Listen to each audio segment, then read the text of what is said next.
นตกอีกแล้วคืนนี้คงหนาวกว่าคืนไหนตัวฉันก็ใช้ชีวิตไปแค่ผ่านไปเท่านั้น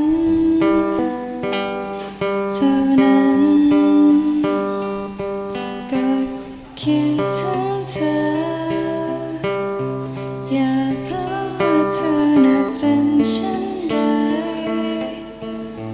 ตัวฉันก็เลยกดเบอร์เธอไปแบบไม่ตั้งใจเท่านั้น